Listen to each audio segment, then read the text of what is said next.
projet Cécile de Ménibus. 7h43, le petit déjeuner politique ce matin, c'est Julien de Normandie, ministre de l'Agriculture et de l'Alimentation. Bonjour Julien de Normandie. Bonjour. Une vague de gel considérable, vous avez dit que c'est la plus grande catastrophe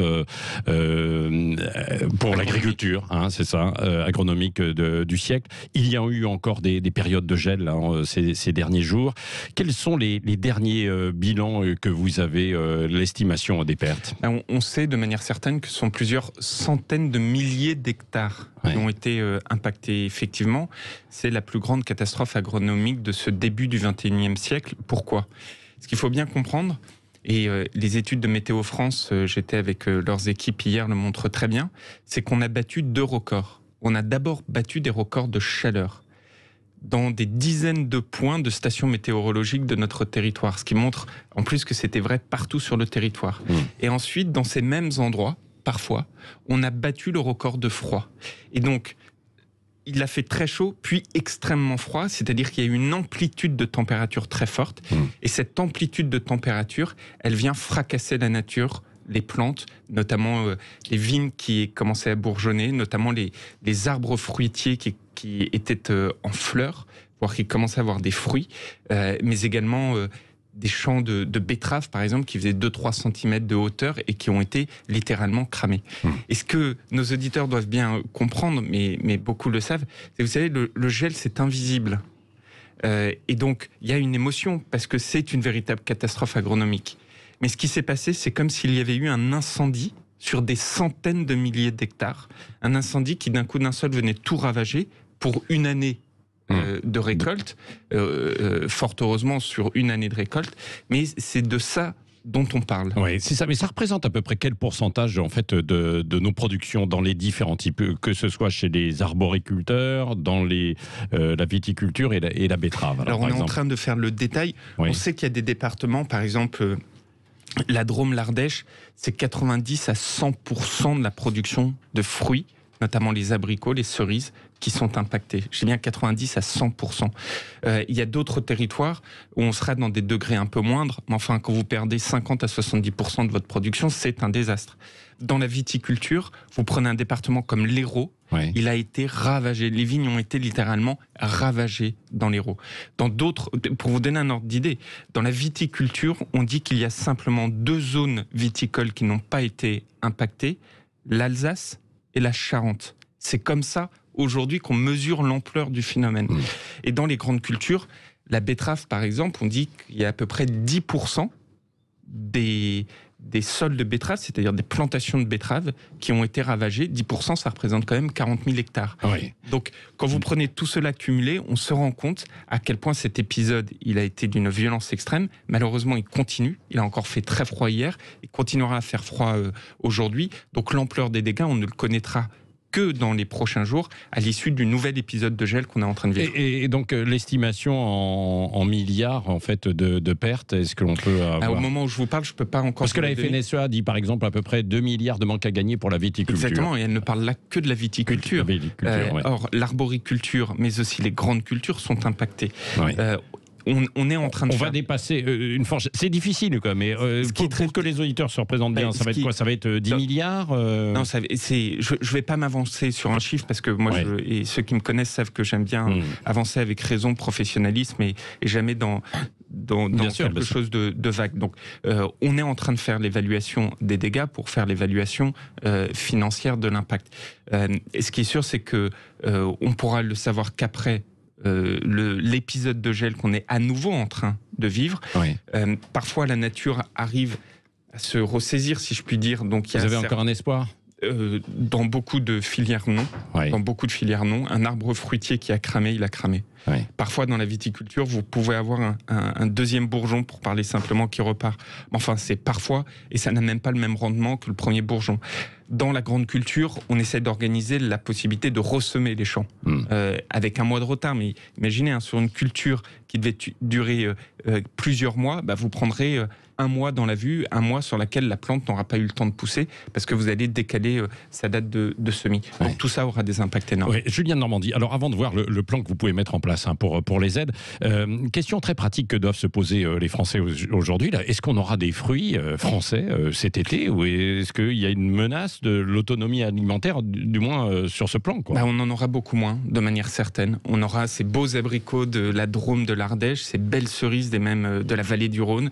On en aura beaucoup, beaucoup moins. Ça, c'est une certitude. Pour vous donner un ordre d'idée... il y aura un impact sur les prix, quoi, forcément. Il y aura un impact sur les volumes, et donc, de facto, il y aura un impact sur les prix. Mais là aussi, il faut vraiment que chaque personne qui nous entende ait bien en tête que le meilleur moyen de soutenir nos agriculteurs dans la période, c'est de faire confiance à ces produits du territoire et de faire le choix de ces produits du territoire pour les volumes qui pourront être mis sur le marché, mais dès aujourd'hui, pour les légumes que ces mêmes producteurs parfois mettent sur le marché. Donc il faut, si on veut soutenir notre agriculture, et j'en appelle à tous nos auditeurs, il faut évidemment privilégier ces agricultures de territoire. Nos agriculteurs en ont bien besoin. Nos agriculteurs, c'est ceux qui nous nourrissent. Ils ont besoin de cette aide, de cette solidarité nationale qu'on est en train d'organiser. Alors c'est ça, venons à cette solidarité. Est-ce que vous allez établir en fait une nouvelle carte justement des départements touchés, et puis le régime de calamité agricole, quelles aides, combien et quel barème? Alors on va, oui à votre première question, c'est-à-dire qu'on va établir la carte de tous les dégâts. Oui sur le régime des calamités agricoles. Pour ceux qui nous écoutent, le régime de calamité agricole, c'est un régime qui vient se mettre en place dès lors qu'il y a une catastrophe agricole. Mais la grande difficulté de ce dispositif, figurez-vous, c'est qu'il y a certaines cultures qui n'y sont pas éligibles. Viticulteurs, grands céréaliers, c'est ça? Exactement, grande culture, les champs de betteraves n'y sont pas éligibles et la vigne n'est pas éligible. Donc, et au même moment, c'est ça qui est très important à comprendre, c'est quand vous êtes dans la viticulture, vous n'avez qu'un viticulteur sur 3 qui est assuré. Donc comment vous faites? Et c'est ça qu'on est en train d'organiser. C'est-à-dire que non seulement on va mettre en place le dispositif de calamité agricole, mais en plus, dans les secteurs qui n'ont pas la possibilité d'y avoir recours ou pour lesquels les dispositifs sont insuffisants, on est d'ores et déjà en train de travailler avec les professionnels à la mise en place d'un fonds exceptionnel, d'un dispositif ad hoc, d'un dispositif qui va venir se mettre en place pour être à la hauteur de l'événement qu'on a vécu. Et ce dispositif, il va être opérationnel à partir de quand? Parce que c'est déjà l'une des grandes inquiétudes chez beaucoup de producteurs. Alors, on est en train de le définir avec les professionnels. Et je pense que c'est important de prendre quelques jours pour bien le définir, pour être sûr qu'il soit efficace, ce dispositif. Et ensuite, quand est-ce qu'il doit arriver? Vous avez des dispositifs qu'on met tout de suite, par exemple des dispositifs sociaux, des dispositifs de chômage partiel, des dispositifs qui vous permettent de tenir, mais à très très court terme. Mais surtout, ce dispositif, ce fonds exceptionnel, il doit venir se substituer aux revenus que nos arboriculteurs, viticulteurs n'auront pas.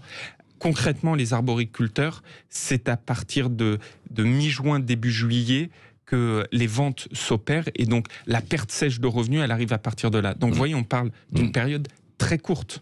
Pour les viticulteurs, ça dépend du type de culture que vous faites, mais c'est souvent sur une année glissante. Ça veut dire qu'il faut que ce dispositif il puisse aider les arboriculteurs dès cet été, les viticulteurs qui en ont besoin bien entendu aussi, mais qui puisse durer, parce que pour beaucoup de viticulteurs, la catastrophe qu'on vit là, elle va surtout avoir un impact en 2022 où votre production ne pourra pas être vendue. Donc c'est pour ça qu'on prend le temps de bien le définir, pour être en phase avec la réalité du terrain. Ce qu'on peut dire, c'est ce plan exceptionnel de solidarité va être mis en place en juin, juillet. Voilà, exactement. Enfin, opérationnel. On est en train de le définir pour qu'il soit annoncé, donner de la visibilité, être au contact. Faut voir le désespoir de nos agriculteurs. Le désespoir. C'était une guerre qu'on a menée, qu'ils ont menée pendant des nuits et des nuits. Ils n'ont pas arrêté de travailler pendant un an, pendant la crise de la Covid. Et aujourd'hui, ils se prennent cet épisode de plein fouet. L'agriculture française n'a jamais été autant touchée. C'est le secteur qui est fragilisé, tout le secteur qui est extrêmement fragilisé. Sur cet épisode climatique, de manière certaine, c'est la plus grande catastrophe agronomique de ce début agronomique, du 21e mais qui veut dire qu'il fragilise notre secteur agricole, qui n'a jamais été autant fragilisé. Fragilisé structurellement, non. Parce que les vergers restent là, parce que les vignes restent là, parce que notre organisation elle est forte, parce que on a une agriculture fort heureusement qui est forte. Mais vous savez, la période qu'on a vécue, et votre question est à la fois passionnante et très importante, la période qu'on a vécue, on a montré que dans notre pays, on a manqué de rien. Pourquoi ? Sur les aliments, dans nos étals, sur nos étals. Pourquoi ? Parce qu'on a une agriculture forte.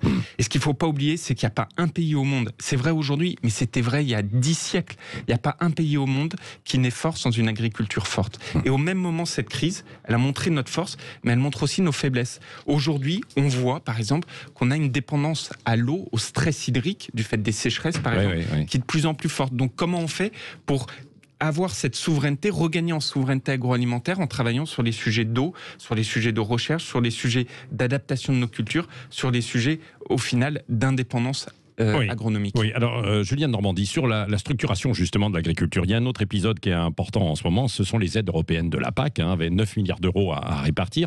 Comment vous allez orienter ces aides ? En fonction de quels critères ? Est-ce que c'est écologique, biologique, la taille de l'exploitation, les jeunes éleveurs ? Et puis, il y a les éleveurs bovins qui, eux, sont inquiets parce qu'ils disent que vous allez davantage vers tout ce qui est protéines, j'allais dire la filière protéines végétales, et donc qui les inquiète, quoi. Oui, mais alors aujourd'hui, on est dans des phases de concertation et de consultation. Vous l'avez bien dit, la politique agricole commune, d'abord, ça a été une victoire de la France d'avoir des budgets ambitieux au niveau européen. C'est 9 milliards et demi qu'aujourd'hui, on est en train de répartir entre les filières. Moi, j'ai 4 lignes. D'abord, la question de la souveraineté. Je crois dans une souveraineté agricole.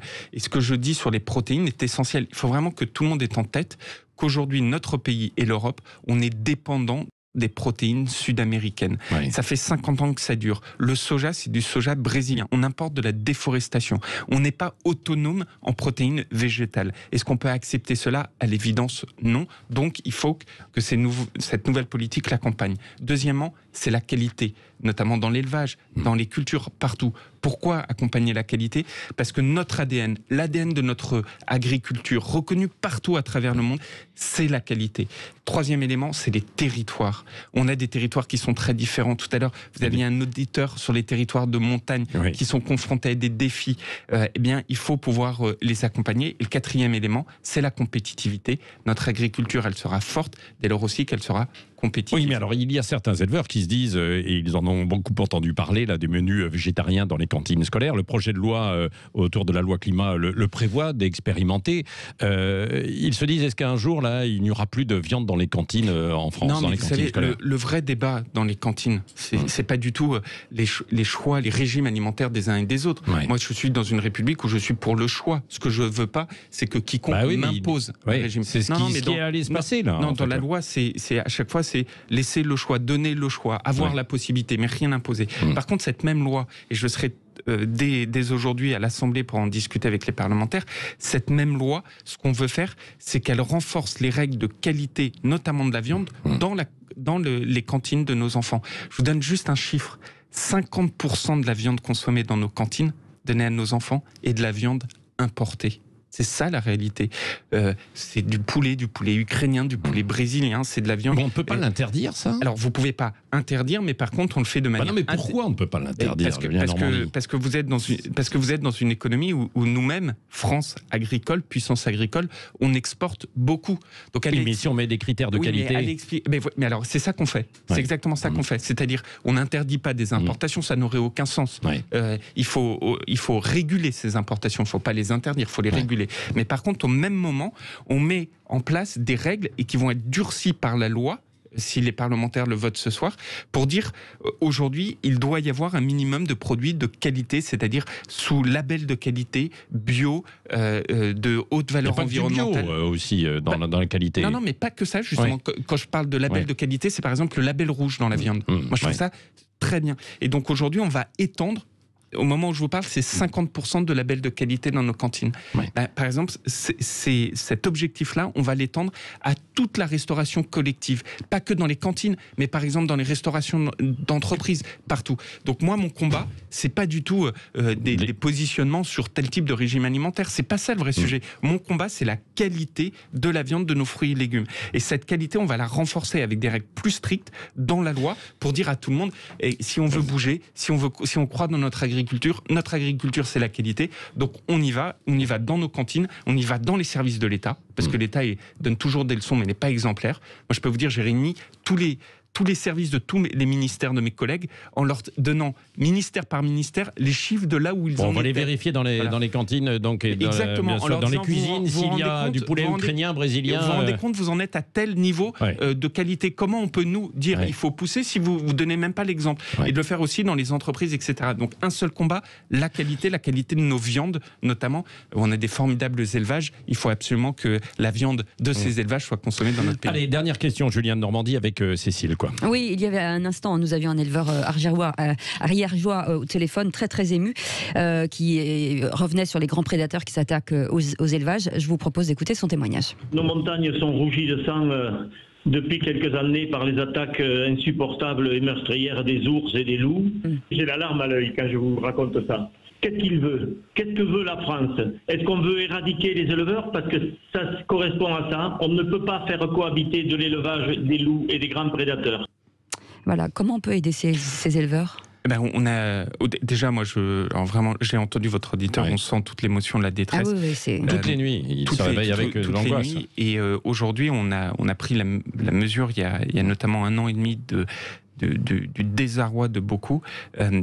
Il faut faire une cohabitation entre ces grands prédateurs. Oui, mais lui dit justement que ce n'était pas possible. Mais en fait, moi, ce que j'ai constaté, c'est que les règles de cette cohabitation, elles n'étaient pas suffisantes. Elles n'étaient pas, l'accompagnement n'était pas suffisant, les prélèvements n'étaient parfois pas suffisants, c'est-à-dire la régulation des populations. Et donc, il y a 1 an et demi, ce gouvernement a mis en place un nouveau ce qu'on appelle plan loup, pour pouvoir justement mieux accompagner, mieux réguler et faire en sorte que ce soit une cohabitation. Ça peut pas être le loup à la place de l'éleveur. Ouais, mais il dit que la cohabitation, ça ne marche pas bien. J'ai vraiment, je sens beaucoup de choses qui ont bougé depuis 1 an et demi.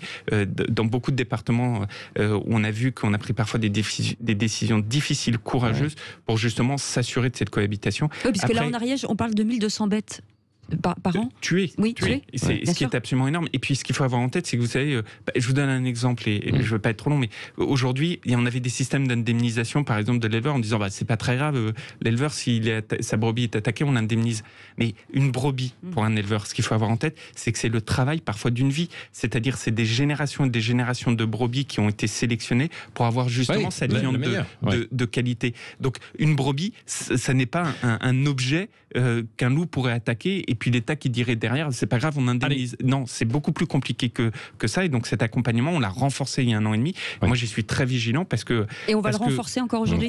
Oui, on avait des points de revoyure justement, alors que ça fait que 1 an et demi qu'on l'a relancé, pour voir comment on pouvait continuer à améliorer. C'est très important parce que notre élevage, c'est une partie de notre identité. Allez, moi, d'un mot aussi, Julien Normandie, pour terminer, même si on a débordé, parce qu'on ne l'a pas évoqué tout à l'heure, mais vous avez évoqué là, les indemnisations. Est-ce que, compte tenu de ce qui s'est passé, du phénomène météo là, sur le gel, il ne faut pas revoir le système d'assurance en France? Assurément. Et je vous poserai juste une question, c'est est-ce qu'on est tous prêts pour faire en sorte que la solidarité nationale vienne aider les agriculteurs à financer ces risques climatiques? Je m'explique. Vous, monsieur Roger, je ne sais pas si vous conduisez, mais votre assurance voiture, elle dépend, le prix de votre assurance voiture, il dépend du comportement qui est le vôtre au volant ces 5 dernières années. Songez que le prix de l'assurance d'un agriculteur, il dépend d'un seul paramètre, du temps qu'il a fait ces 5 dernières années. L'agriculteur, il y est pour rien sur ce temps. Et comme le temps ne cesse de se dégrader, le prix de son assurance ne cesse d'augmenter. Et ça fait des années qu'on dit aux agriculteurs, on va changer la donne, on va changer la donne. En fait, la réalité, c'est que le monde agricole lui-même n'a pas les capacités de s'assurer contre des aléas climatiques. Donc, vous allez forcer les assureurs à revoir c'est même plus que ça. Je pense que il faut pas repenser, il faut pas redéfinir les périmètres du système. Il faut repenser le système. Il faut se dire à quel moment une solidarité nationale s'organise en disant ça ne peut pas être seul le monde agricole qui supporte les coûts des crises climatiques. Quand vous avez une catastrophe naturelle... Ça va être étendu à... quand vous avez une catastrophe naturelle, par exemple, une inondation, etc., c'est la solidarité nationale qui arrive. Et là, quand vous avez des calamités agricoles, en fait, c'est le monde agricole qui paye les dégâts qu'il a subis. Moi, je pense qu'il faut l'élargir. C'est un très gros chantier, très gros. Ça fait plusieurs mois que je suis dessus avec la profession, et l'épisode qu'on vient de vivre montre à quel point il est d'une importance, et surtout d'une impérieuse nécessité, parce que malheureusement ce qu'on vient de vivre va se répéter de plus en plus du fait du changement climatique. Merci Julien Normandie. Merci donc ce nouveau système assurantiel de solidarité nationale. On a beaucoup de retard. Le journal dans